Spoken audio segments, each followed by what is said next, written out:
Mayat itu ditemukan dengan kondisi terbelah dua di bagian pinggang dan mayat ini kehabisan darah. Mulut korban juga dirobek dari ujung bibir sampai ke telinga. Sementara memeriksa barang ayahnya, tiba-tiba dia menemukan dua foto yang wajahnya itu mirip dengan Elizabeth Short. Pelaku ini adalah seorang dokter karena secara potongannya itu.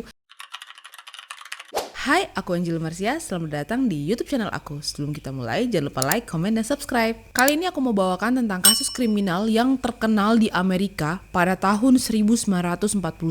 Aku yakin di antara kalian pasti sudah pernah dengar tentang kasus pembunuhan Black Dahlia. Seorang gadis yang bernama Elizabeth Short meninggal dunia dengan tubuh terbelah dua. Gadis ini sangat cantik guys. Dia memiliki mata berwarna biru dan juga mempunyai warna rambut yang hitam dan ikal. Saking brutal dan mengerikannya guys, kasus ini sempat menghebohkan dunia. Para media menamai Elizabeth dengan Black Dahlia. Kenapa Black Dahlia? Karena pada saat itu Elizabeth sangat menyukai film yang berjudul The Blue Dahlia. Yang pada waktu itu film itu lagi hits-hitsnya di sana. Nah, karena Elizabeth suka menggunakan busana berwarna hitam, akhirnya blue itu diganti menjadi black dan akhirnya menjadi The Black Dahlia. Dari situlah kasus Elizabeth dikenal dengan kasus Black Dahlia. Saking terkenalnya kasus ini, korban menjadi artis Hollywood ketika dia meninggal. Bahkan grup metal yang berasal dari Amerika sana menamai band mereka dengan nama The Black Dahlia Murder. Oke, sekarang kita masuk ke penemuan mayat Black Dahlia. Pada pagi hari tanggal 15 Januari tahun 1947, seorang gadis yang bernama Betty Bessinger sedang berjalan dengan anaknya yang berusia 3 tahun. Pagi itu Betty pergi ke toko sepatu. Sambil mendorong baby stroller, dia menyusuri sepanjang jalan trotoar yang berada di Limit Park, yang waktu itu masih sepi, belum berkembang seperti sekarang. Sambil berjalan, mata Betty tertuju ke suatu benda yang berada di lahan kosong. Penasaranlah si Betty, dia mulai mendekati benda itu, yang awalnya dia pikir benda itu adalah patung manekin. Tapi setelah dia mendekat, ternyata dia terkejut guys, benda itu bukan manekin, tetapi itu adalah mayat manusia. Kondisi mayat itu benar-benar bikin merinding guys dan sangat mengerikan. Mayat itu terbelah dua di bagian pinggang dengan wajah yang rusak. Betty langsung mengangkat anaknya dan menarik baby strollernya dan dia menuju ke rumah penduduk. Betty menceritakan apa yang dia lihat ke pemilik rumah. Pemilik rumah mengizinkan Betty untuk menelpon pihak kepolisian.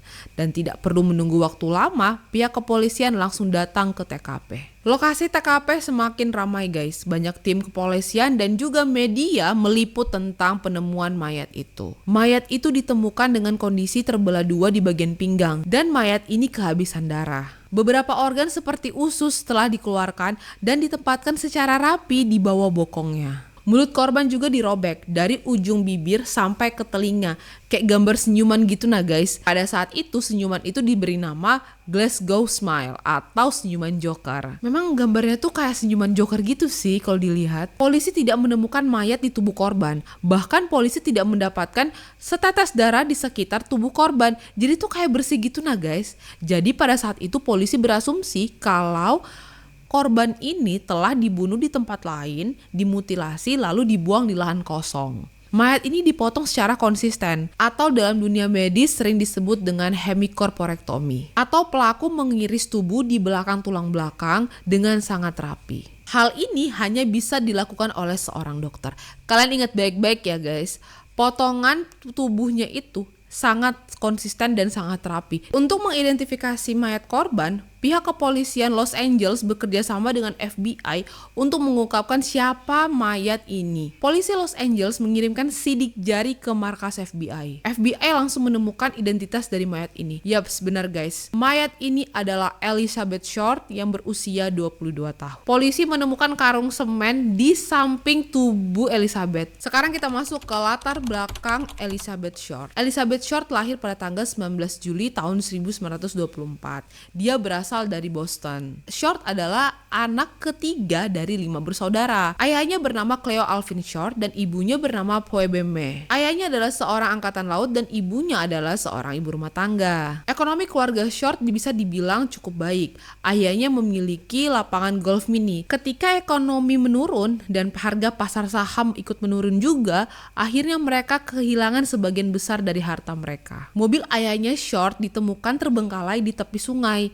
Dan akhirnya polisi berasumsi kalau ayahnya ini telah lompat ke Sungai Charles. Ketika mendengar berita itu, ibunya yakin bahwa suaminya telah meninggal. Dan akhirnya ibunya bekerja sebagai penjaga toko buku untuk menghidupi keluarganya. Selang beberapa tahun, ibunya ini mendapat surat dari ayahnya. Ternyata guys, ayahnya ini tidak meninggal. Tapi ayahnya ini kabur ke California menjalani kehidupan baru. Gila suami kayak gitu ya. Nah, si ibunya Short ini akhirnya kesal, sakit hati, dan dia tidak mau menerima suaminya kembali. Tapi tidak begitu dengan si Short. Short tetap berkomunikasi dengan ayahnya. Nah, ketika Short berusia 18 tahun, Short pergi ke California tinggal bersama dengan ayahnya. Tapi setelah tinggal bersama, Short dan ayahnya malah sering bertengkar, sehingga Short keluar dari rumah ayahnya atau pindah gitulah, minggat. Setelah pindah dari rumah ayahnya, Short ini jadi kayak urak-urakan gitu nah guys. Dia itu malah sering ke bar, minum-minum gak jelas gitu. Bahkan ya, dia pernah tinggal bersama dengan sersan angkatan udara Amerika Serikat atau ya kayak kumpul kebo gitulah. Dan ternyata si sersan ini sering menyiksa Short. Pokoknya masa remajanya Short ini agak gimana gitu nah guys, apalagi masa percintaannya emang pokoknya rumit gitulah. Karena kehidupannya di California semakin tidak menentu, akhirnya dia memutuskan untuk balik lagi ke Florida. Di sana dia bertemu dengan Matthew Charles Gordon, seorang perwira yang sedang berlatih yang akan ditempatkan di medan perang Asia Tenggara. Nah, mereka berdua ini sudah saling jatuh cinta. Gordon ini sudah kayak cinta banget lah sama si Short. Nah, dia memutuskan untuk melamar si Short. Dia mengirimkan surat, pokoknya istilahnya udah klop aja lah mereka berdua itu. Tapi guys, ternyata ya ampun kasihannya, ajal menjemput Gordon. Gordon meninggal ketika berperang. Jadi si Short ini gagal nikah gitulah. Gordon meninggal dalam kecelakaan pada tanggal 10 Agustus tahun 1945. Kasiannya si Elizabeth Short ini. Pada tahun 1946, Short pindah ke Los Angeles. Dia di sana bertemu dengan Joseph Gordon, seorang letnan angkatan udara. Kehidupan di Los Angeles yang begitu glamor membuat Short ingin menjadi artis. Apalagi didukung dengan parasnya dia yang cantik, dan Short kebetulan dikenal dengan anak yang sopan. Karena dia ingin menjadi seorang artis, akhirnya dia bekerja di klub malam yang pada saat itu, klub itu tuh banyak didatangin oleh artis-artis Hollywood. Kemudian Short berkenalan lagi nih dengan seorang pria yang bernama Robert Wright Manley. Jadi ternyata guys, Short ini menjalani hubungan gelap dengan seorang pramuniaga yang berusia 25 tahun. Dan ternyata si Manley ini sudah mempunyai istri. Jadi lagi-lagi Short itu jadi kayak pelakor gitu nah, jadi cewek simpanan lagi. Ya ampun Short. Manley mengantar Short ke Hotel Biltmore yang berada di Los Angeles. Yang katanya Short akan bertemu dengan saudara perempuannya yang dari Boston. Banyak gosip tentang si Elizabeth ini. Katanya mereka sering melihat dia menggunakan pakaian hitam yang tipis, dan juga katanya dia itu seorang pekerja seks komersial. Ya bisa dilihat juga sih guys dari kehidupan asmaranya dia itu yang kayak nggak bener gitu nah. Dia tuh jadi simpanan suaminya orang, dia sering tinggal bareng sama pacarnya, pokoknya kayak nggak bener gitulah ya. Karena kebetulan juga si Short ini itu kan cantik ya, jadi istilahnya laki-laki di sana tuh siapa sih yang nggak mau sama dia. Guys, itu sekilas tentang kisah asmara Short. Sekarang kita masuk ke penyelidikan kasus Black Dahlia atau Elizabeth Short. Seiring jalannya waktu, polisi menjadi kesulitan mencari si pelaku. Terlebih lagi pemberitaan media yang terlalu melebih-lebihkan kasus ini sehingga membuat polisi mengalami kesulitan. Tiba-tiba pada tanggal 29 Januari, penyidik mendapat telepon dari seorang pria yang tak dikenal. Pria itu mengaku sebagai pembunuh Black Dahlia atau Elizabeth Short. Orang itu mengatakan akan mengirimkan bukti-bukti barang milik Elizabeth ke polisi. Pada tanggal 24 Januari, tim penyidik mendapat paket yang berisi akte kelahiran Elizabeth Short, foto, kartu nama, dan juga buku telepon yang sampulnya itu bertuliskan nama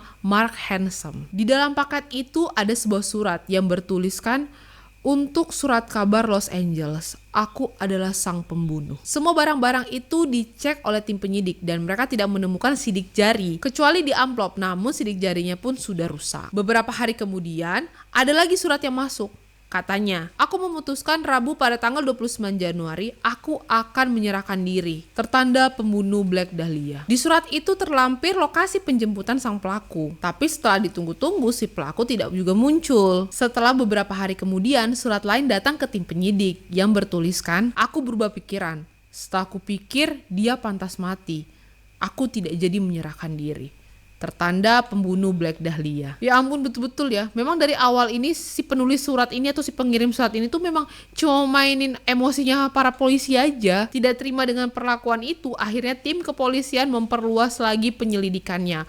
Bahkan mereka sempat mempunyai 750 penyelidik. Dan mereka juga telah mewawancarai kurang lebih 150 tersangka. Sayangnya mereka gagal menangkap pelaku karena kurangnya bukti. Akhirnya kasus ini menjadi cold case dan akan dibuka kembali ketika menemukan bukti baru. Kita masuk ke suspek pelaku. Menurut laporan Los Angeles Times, tercatat ada sekitar 200 orang yang mengaku sebagai pelaku pembunuh Elizabeth Short. Ya ampun, gila ya, mereka tuh kayak ngaku-ngaku gitu. Nah, aku pembunuhnya gitu ya. Bahkan pada saat itu polisi banyak menerima surat kaleng. Dari kasus ini, banyak pria yang sudah ditahan dan dites secara poligraf atau tes kebohongan. Tapi lagi-lagi mereka tidak bisa menangkap pelaku karena kurangnya bukti. Setelah bertahun-tahun penyelidikan, kasus Black Dahlia sampai saat ini masih dibuka. Nah guys, aku bakalan buka teori-teori yang bermunculan di masyarakat tentang identitas pelaku. Aku bakal jelasin pelaku yang kayaknya siapa sih sebenarnya pelaku pembunuhan Black Dahlia ini. Oke, kita masuk ke suspek pertama. Ada seorang detektif yang telah pensiun yang bernama Steve Hodel. Dia sedang memeriksa barang-barang ayahnya yang telah meninggal pada tahun 1999. Itu bernama George Hodel. Lagi sementara memeriksa barang ayahnya, tiba-tiba dia menemukan 2 foto yang wajahnya itu mirip dengan Elizabeth Short. Nah, penasaran lah si Hodel ini. Dengan menggunakan keterampilan detektifnya, dia menyelidiki ayahnya yang telah meninggal. Hodel kembali meminta berkas-berkas Black Dahlia ke pihak FBI. Dia mengumpulkan berkas-berkas terkait Black Dahlia untuk penyelidikannya. Bahkan Hodel membayar seorang ahli tulisan tangan untuk mencocokkan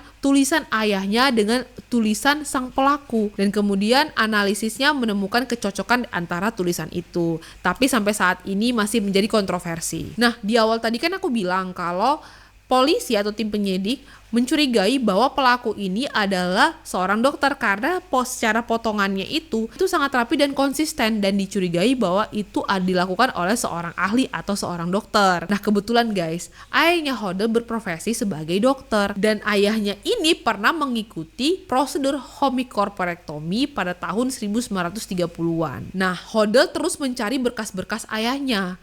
Dan kemudian guys, dia menemukan fakta yang paling mencengangkan yang membuat Hodel percaya bahwa ayahnya adalah dalang dari pembunuhan Black Dahlia. Kalian tahu guys dia menemukan apa? Dia menemukan map yang berisi kwitansi-kwitansi renovasi rumahnya pada waktu dia masih kecil. Nah, dia juga menemukan kwitansi pembelian karung semen yang tanggalnya hanya beda beberapa hari setelah penemuan mayat Elizabeth Short. Yang lebih gilanya lagi guys, merek semen yang dibeli sama ayahnya itu tuh sama persis sama merek semen yang ditemukan di TKP.